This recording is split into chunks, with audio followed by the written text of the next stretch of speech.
Dear friends, you are welcome to our show, Dr. G.K. Goswami IPS.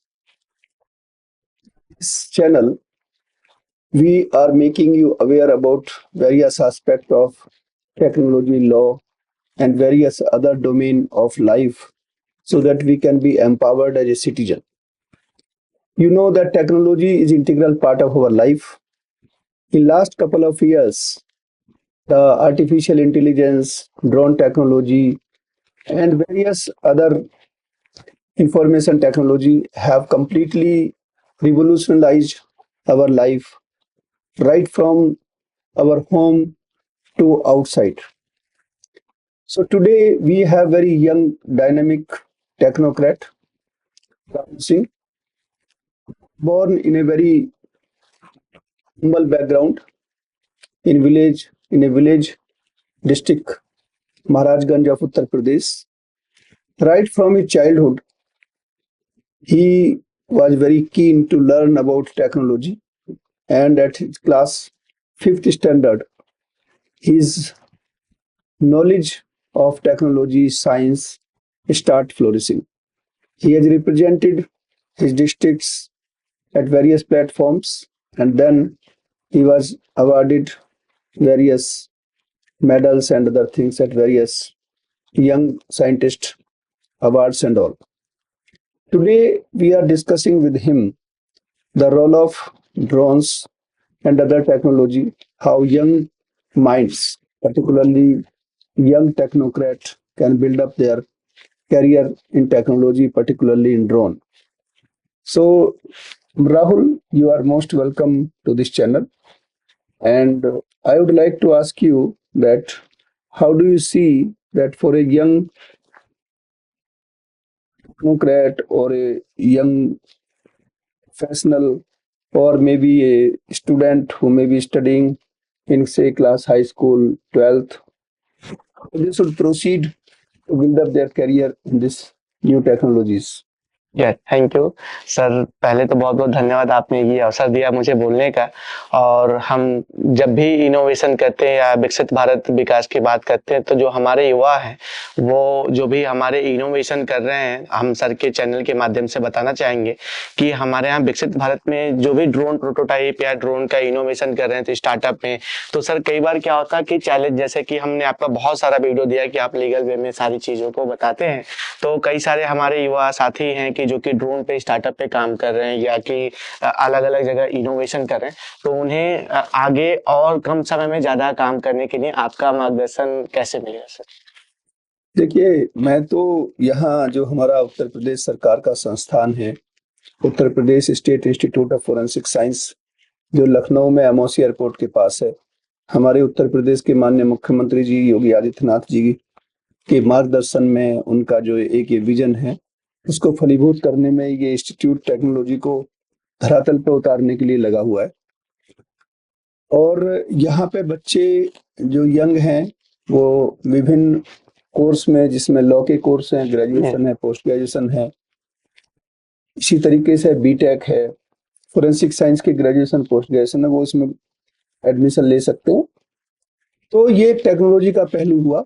और यहाँ लगभग 2.5 वर्ष में हमने काफ़ी लैब बनाई हैं और काफ़ी जो हमारे स्टूडेंट्स हैं जो अभी यहाँ से पास आउट हुए हैं, उनके अच्छे प्लेसमेंट हुए हैं, उन्होंने अच्छे अपने काम भी शुरू किए हैं।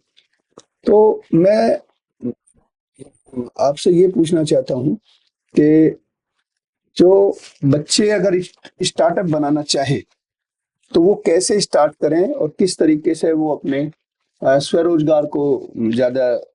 Yes sir. इस पे सर जैसे कि हमने कई सारे इनोवेशन जो स्कूल में बच्चे या यूनिवर्सिटी में इंस्टीट्यूट में करते हैं, तो उन्हें लैब टू लैंड भी हमें ले जाने की मार्गदर्शन की जरूरत है। कई बार हम कंपटीशन जीत लेते हैं सर। फॉर एग्जांपल बहुत सारे कंपटीशन में हम बच्चे अपना इनोवेशन किए तो जीत लिए, तो उसमें लैब टू लैंड ले जाने में बहुत सारी दिक्कतों का जो चैलेंज का सामना करना पड़ता है, उस तरह आपके मैसेज के थ्रू हम चाहते हैं कि उन बच्चों को ईजी टू वे में विकसित भारत में हर एक स्टार्टअप को मार्गदर्शन मिले।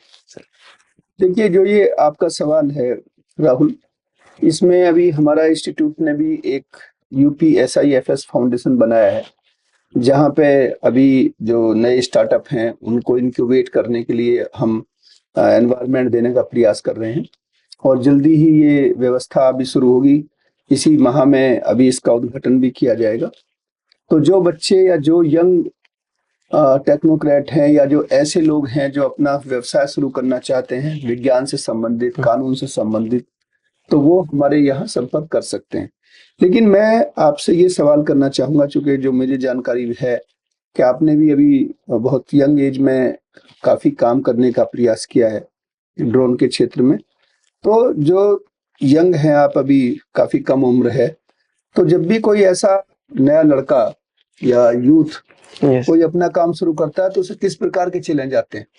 सर, जैसे कि जर्नी ऑफ इनोवेशन हम बताएं कि जब हम 5th क्लास में थे तब हमने ड्रोन्स बनाया, जो कि आज से 10 साल पहले हम जब ड्रोन गांव में बनाए तो गांव में कुछ भी सर मिलने को नहीं था।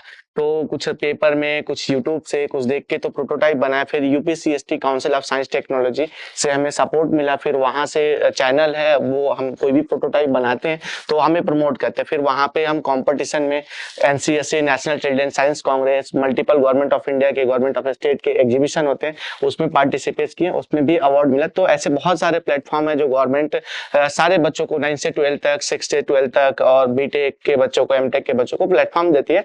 उसको हम बच्चे तक पहुंचाएं प्लेटफॉर्म को। तो बच्चे जो प्रोजेक्ट बनाते हैं तो वो G2G, एक प्रोफेसर हमें बताए थे, G2G, grass root two global, जिसके हिस्सा हमें गांव से बच्चा निकल के आज इतना सारा अवार्ड पाया। तो जर्नी ऑफ इनोवेशन सर इसमें।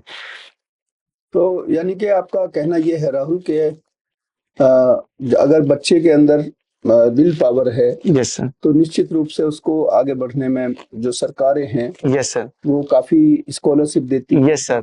नए इनोवेशन के लिए काफी रास्ते खुल रहे हैं। यस सर, जिसमें कई सारे हमारे अलग अलग, जैसे हमारे यहाँ ड्रोन का हमें ऑलरेडी आपने यहाँ पे दिया है कि जो ड्रोन पे काम कर रहे हैं, वैसे हमारे यूपीसीएसटी है तो वो भी प्रोजेक्ट प्रोटोटाइप बनाने के लिए बहुत सारे इनोवेटर्स को, यंगेस्ट को, जो बच्चे अगर कोई प्रोटोटाइप बनाते हैं उन्हें कठिनाइयों का सामना आता है तो वो यूपीसीएसटी, डीएसटी है, जिससे एग्जीबिशन और प्लेटफॉर्म से बच्चे कम समय में ज्यादा काम विकसित भारत में अच्छा काम कर सकते हैं ड्रोन टेक्नोलॉजी में। जैसे अभी हम ड्रोन पे भी एनडीआरएफ के साथ मिलकर काम कर रहे हैं, जो कि एरियल मैपिंग और मल्टीपल काम कर रहे हैं कि उसमें और सारे बच्चों, यंगेस्ट की जरूरत है कि जो ड्रोन उड़ाने के लिए और ड्रोन बनाने के लिए जरूरत है, जिसमें हमें अलग अलग डिपार्टमेंट के बच्चों की जरूरत भी है। दूसरा सवाल मैं ये पूछना चाहूंगा, चूंकि इसमें आपका कुछ अनुभव रहा होगा जरूर आपकी इस जर्नी के दौरान, कि जैसे ग्रामीण क्षेत्र में या ऐसे स्कूल भी हैं जहाँ पे बच्चों में टैलेंट है लेकिन उन्हें ये पता नहीं है, या कई बार उनके जो अध्यापक हैं उनको भी पता नहीं होता है कि वो किसको अप्रोच करें, जनपद के लेवल पे किस ऑफिस में जाएं, कहाँ से वो अपने बच्चों को आगे बढ़ने के लिए प्रेरित करने में उनकी मदद करें, कहीं से अगर कुछ फंडिंग हो सकती है तो कहाँ से उनको फंडिंग हो सकती है। तो अगर इसमें कोई आपका अनुभव है तो उसको बताइए। सर, जैसे हर एक जिला पे जिला विज्ञान क्लब है और हर एक जिले के अंदर अटल टिंकरिंग लैब है। अगर स्कूल के बच्चे हैं तो वो अटल टिंकरिंग लैब से जाके नियर अपना हर जिले में अटल टिंकरिंग लैब है, ATL, उससे संपर्क करें। और अगर इंस्टीट्यूट के बच्चे हैं या यूनिवर्सिटी के हैं तो वो जिला विज्ञान क्लब में जाके संपर्क करें। हमारे यूपी में 75 डिस्ट्रिक्ट में, हर एक डिस्ट्रिक्ट में जिला विज्ञान क्लब है, जो कि council of science technology, government of UP के अंतर्गत वो चलता है सर। उसमें बच्चे अपना मॉडल बनाते हैं और एनसीएससी इवेंट होता है कि हर एक साल वो होता है मंडल लेवल पे, स्कूल लेवल पे, तो वहां पे बच्चे अपना कंपटीशन बनाएंगे। तो बच्चे जर्नी ऑफ इनोवेशन से वो मतलब G2G जो हमारा विजन है, ग्रास रूट टू ग्लोबल, विकसित भारत में, वो कम समय में ज्यादा काम हमारे देश के युवा कर पाएंगे सर। एक चीज ये बताइए, जैसे मैंने कहा कि हमारा जो यूपी SIFS लखनऊ है, ये भी इनोवेशन के लिए अभी जो हमने यूपी SIFS फाउंडेशन बनाया है, जो एक इनोवेशन सेंटर बन रहा है, इसमें किस प्रकार से हम ऐसे बच्चे जो ग्रामीण क्षेत्र में हैं उन्हें कैसे हम उनकी मदद कर सकते हैं कि उनको अगर कोई अवेयरनेस की आवश्यकता है या कोई और उनको ऐसा है, बहुत सारा टैलेंट है, हम भी गांव से आए हुए हैं, मैंने देखा है कि गांव में लोगों के पास टैलेंट है लेकिन उनके पास में जानकारी ना होने की वजह से उनको उतने अवसर नहीं मिल पाते, जिसकी वजह से उनका टैलेंट उतना नहीं निखर पाता। तो ऐसे में जो ये हमारा संस्थान है वो कैसे उन लोगों की मदद करने में आगे आ सकता है? बिल्कुल ठीक बात सर। इस पे हमारे लिए बड़े अच्छा प्रिपरेशन है कि ग्रास रूट टू ग्लोबल, कि अगर गांव में कोई ऐसे नवाचारी हैं जो अनएजुकेटेड हैं, उन्हें हम इंस्टीट्यूट के बच्चों से जोड़ें जो कि हमारा रनिंग है, तो ये इनका प्रोटोटाइप बनाने में हेल्प करेंगे। और ये हार्ड वर्किंग, क्योंकि इंस्टीट्यूट के बच्चे जो भी हमारे इन कैंपस पढ़ते हैं, तो वो बिल्डिंग करना और भी बहुत बड़े कोई भी मॉडल बनाना, तो बहुत सारे मल्टीपल चैलेंज आते हैं, तो जो कि वो नहीं कर पाते, तो उन्हें हमारे यूपी में बहुत सारे इनोवेटर हैं जो कि हम इस संस्था से जुड़ के एक अच्छा इनोवेशन हब विकसित भारत के लिए मल्टीपल, जो कि हमारे जीवन में जो कठिनाइयों का सामना करना पड़ा, उसमें इनोवेशन करके उस सामना का निस्तारण करें हम इनोवेशन के जरिए। चलिए, बहुत बहुत धन्यवाद राहुल, आपने अच्छी अपनी जानकारी दी। जो आपका इस बहुत ही कम उम्र में जो आपने उपलब्धियां हासिल की हैं, उसको आपने साझा किया। और मैं समझता हूं कि आज के हमारे इस चर्चा से कुछ जरूर ऐसे बच्चे होंगे जिनको मोटिवेशन मिलेगा। और मैं यहाँ ये भी कहना चाहता हूँ कि आप हमारे यूपी SIFS के जो साइट है, वेबसाइट है, हमारे और भी बहुत से सोशल मीडिया के बहुत सारे माध्यम हैं जिस पे आप अपना कोई संदेश है या कोई आपकी क्वेरी है, कोई सवाल है, उसको पूछ सकते हैं। आप जो मेरा ये यूट्यूब चैनल है डॉक्टर GK गोस्वामी IPS, उसको आप सब्सक्राइब करें और नियमित रूप से आपको उसमें काफ़ी ज्ञानवर्धक सामग्री आपको मैं नियमित रूप से देता हूँ। और उस पे भी अगर आपकी कोई क्वेरी है, अगर कोई सवाल है, कोई जिज्ञासा है, तो आप उस पे भी अपनी बात को लिख सकते हैं। मैं निश्चित रूप से कोशिश करूंगा कि आपको मैं उसका उत्तर दूं और जो भी आपकी मदद हो सकती है, जिस तरीके से भी हम आपको आगे बढ़ाने में संस्थान के माध्यम से या व्यक्तिगत स्तर पर कर सकते हैं, जरूर हम आगे आएंगे। तो इन्हीं शब्दों के साथ बहुत बहुत धन्यवाद। जुड़े रहिए हमारे इस कार्यक्रम doctor GK Goswami IPS channel पे और इसे सब्सक्राइब करें और शेयर करें। बहुत धन्यवाद। नमस्कार।